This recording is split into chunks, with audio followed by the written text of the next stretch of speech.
on that specifically, but 4,000 asylum seekers were sent by the Home Office to the city. Hundreds of refugees with leave to remain travelled there, basically saying we're homeless. And the Glasgow region, the Glasgow government local government is basically having to deal with this, and indeed the local community. Tell us first of all what the financial pressure is, and then we'll move on to the other pressures. This is what happens when political slogans finally collide with the consequences of policy. Glasgow spent years presenting itself as a welcoming dispersal city, but Reform UK Councillor Thomas Kerr says the pressure on housing and homelessness services has now reached a point local leaders can no longer comfortably ignore, and that is the politically revealing part of this story. According to Kerr, even politicians who once championed this approach are now confronting questions about capacity, funding, and whether local communities were ever properly considered. But there is also a line that matters here. Concerns about migration policy should not become an excuse to blame every asylum seeker for individual crimes. The serious question is whether government policy has placed unsustainable pressure on communities and then expected ordinary residents to simply absorb the consequences. Watch this exchange. Because beneath the argument about Glasgow is a much bigger warning about what happens when political virtue meets practical reality. Before we roll the clip, take a moment to like the video, subscribe to Debate Central, and turn on notifications. Now let's get into it. Let's get straight to our next guest. It's Councillor Thomas Kerr. He's a Reform UK councillor in Glasgow, which has been named as Britain's capital of asylum seekers. Very good afternoon to you, Thomas.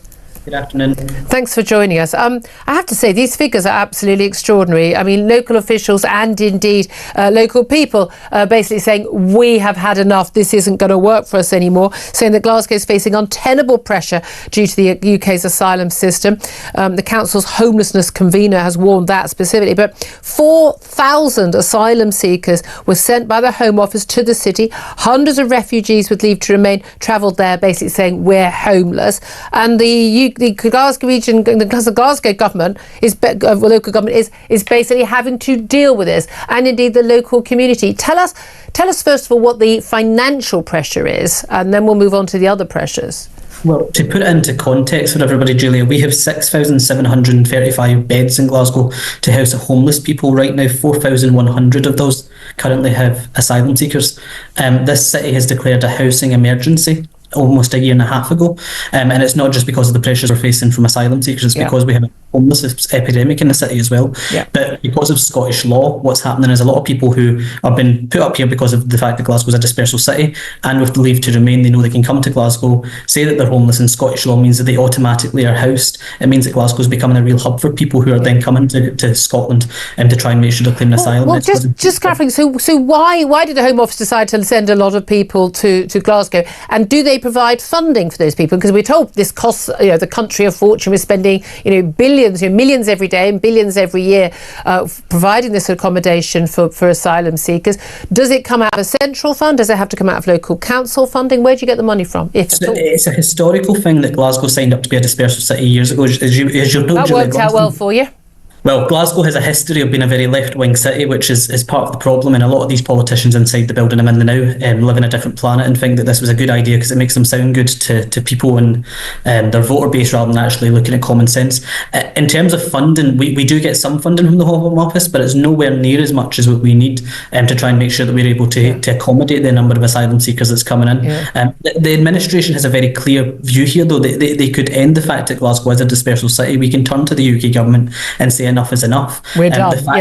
The fact that it's a nationalist councillor who is now openly saying that, I think shows you how serious it's became in Glasgow. It's not a reform politician, it's not somebody on the right like me that's now saying this. It's people who see themselves as woke lefties who are fighting for it. The reality check of it actually happening. And of course we saw that in America, didn't we? We mentioned it a bit earlier on the show, when the Democrats were sort of saying, oh, how awful, how badly these people are being treated. They're coming in over the borders, immigrants from Mexico and South America and wherever around the world. And the likes of Ron DeSantis, the Republican governor of Florida, basically just put them on buses and sent them up to Martha's Vineyard and other places where the rich left-leaning Democrats live.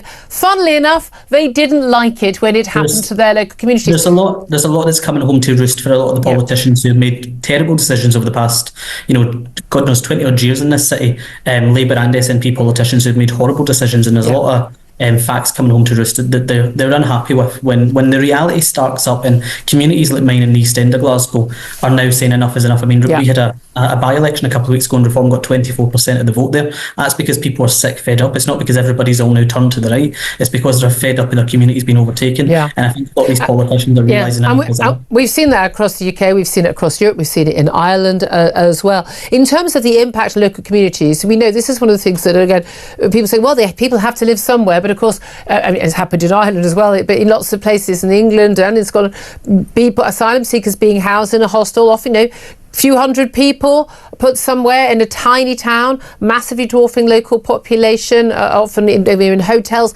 ruining the tourism in the local area because people got nowhere to stay, people's weddings being cancelled and the like. And of course, they're not spending money in local restaurants and local tourist shops and things, so that has an impact on jobs. But there's also that impact of having a whole bunch of young men with nothing to do all day suddenly out and about on the streets. And that is certainly a concern, particularly for young women who are bearing the brunt of this. And loads of women have said this to me, and it's really well documented across Europe as well.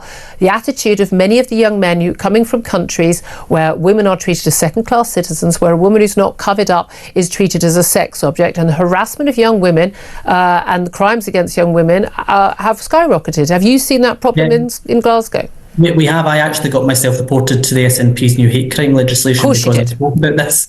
One of the SNP councillors, ironically, the convener who's now complaining was the one who had reported me to the police because he wasn't happy with the fact I said there has been a rise in stalking, assaults and huge crime inside the city centre. A lot of young women feel extremely unsafe, and they are reporting back that the predominantly, now this isn't just everybody, there's obviously people who are from different cultures who are doing this as well. The dominance of this is young men who have travelled up here from asylums, who are claiming to be asylum seekers, and that is a big issue. It's having a massive impact in our local communities, and we have an epidemic going over in Glasgow right now that I've spoke about today about play parks, where there's people taking photographs of children in play parks across the west of Scotland. That doesn't work for me. If it was my kid. Right now in Scottish legislation, that's actually not against the law. It's crazy that they can do this, and it's not against the law to take a photograph of someone else's kid in a public play park. This is madness. But that's where we sit now in Scotland. It's absolutely crazy.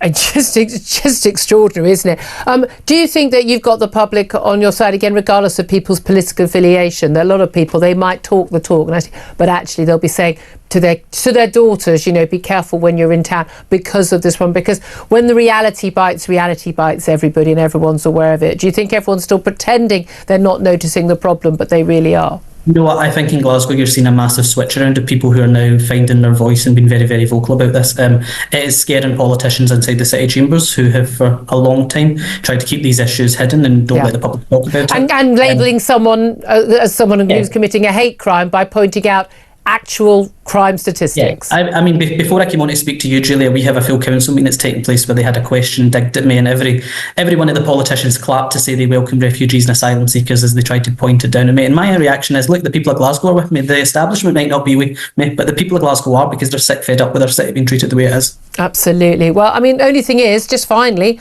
what's going to be done about it? Because at the end of the day, these people are in the country. People say, well, they've got to live somewhere. What are the options? Well, I think there's three options that the administration in Glasgow can do. The first one is by saying to the UK government, we can't be a dispersal city any longer. We have to have our fair share going across Scotland, not just to Glasgow. I think the administration here locally can streamline planning applications to make sure we're building more homes, because that's part of the big issue that we have. Investors don't see Scotland as an attractive place to invest, so they don't want to build homes.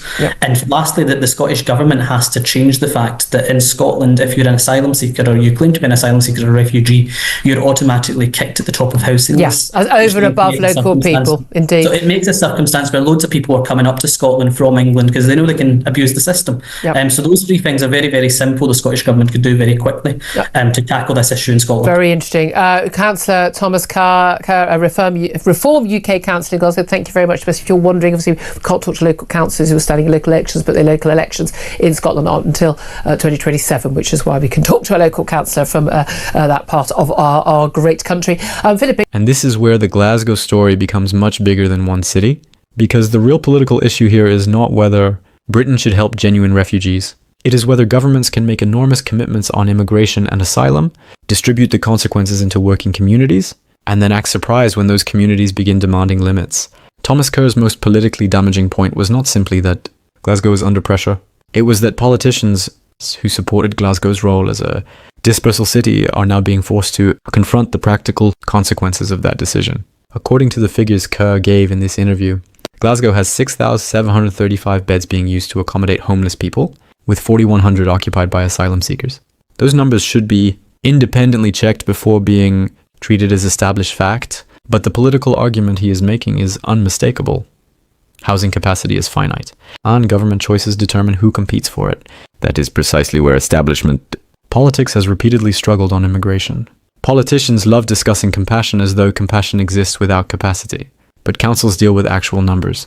There are only so many homes, temporary accommodation spaces, public services, and taxpayer pounds available at any given moment, and when those systems become overloaded, ordinary people experience the consequences long before politicians do. That helps explain why Reform UK sees an opportunity in places that historically would have seemed extremely difficult territory for the party. Kerr pointed to Reform winning 24% in a recent Glasgow by-election and argued that this reflects frustration rather than some sudden ideological transformation of the electorate. That distinction matters. Voters do not necessarily have to become committed conservatives to punish parties they believe have stopped listening to them. That should worry Labour and the SNP far more than another argument on television. Because once voters conclude that mainstream parties will acknowledge a problem only after it becomes impossible to hide, trust starts collapsing. And when politicians respond to legitimate questions about housing, integration, or public services by treating the questions themselves as morally suspicious, they create an opening for insurgent parties to say, "We are the only people willing to talk about this." Now, there was another part of this interview that requires discipline. Kerr and Julia Hartley-Brewer raised allegations concerning harassment, stalking, and other behavior involving asylum seekers. Those are serious claims. They should be judged using verified crime statistics and individual evidence, not assumptions about entire populations. If someone commits an offense, prosecute that person. But nationality or immigration status alone does not establish criminality. That distinction actually strengthens the argument for accountability rather than weakening it. A government should be capable of enforcing immigration rules, protecting women, prosecuting offenders, processing legitimate asylum claims efficiently, and rejecting illegitimate ones without pretending those objectives contradict one another.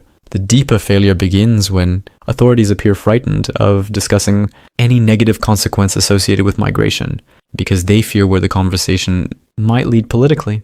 That creates distrust, and distrust is political rocket fuel. Kerr also proposed specific remedies, ending Glasgow's status as a dispersal city, spreading responsibility more widely, increasing housing construction, and changing Scottish housing rules that he argues incentivize people to travel north. Whether every one of those proposals would work is open to debate, but at least that moves the conversation from slogans toward policy. Because welcome everyone is not a housing strategy. Neither is send them somewhere else. Government has to answer the difficult questions. How many people can existing infrastructure realistically accommodate? Who pays? How quickly are asylum claims decided? What happens when someone is rejected? How are communities affected? And what protections exist for citizens already waiting for housing? Those questions are not inherently left-wing or right-wing, but refusing to answer them creates political consequences, and Reform is clearly attempting to capitalize on that frustration. That is what this clip ultimately exposes. The political establishment can argue about rhetoric all day. Ordinary voters eventually judge outcomes.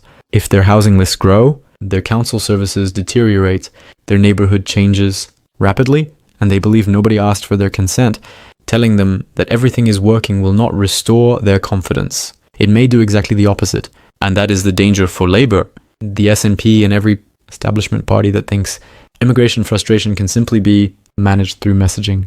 If Reform continues convincing voters that it is willing to articulate concerns the larger parties would rather avoid, then immigration becomes more than another policy dispute. It becomes a question of who voters believe is actually listening to them. And once a political party loses that argument, getting those voters back becomes considerably harder.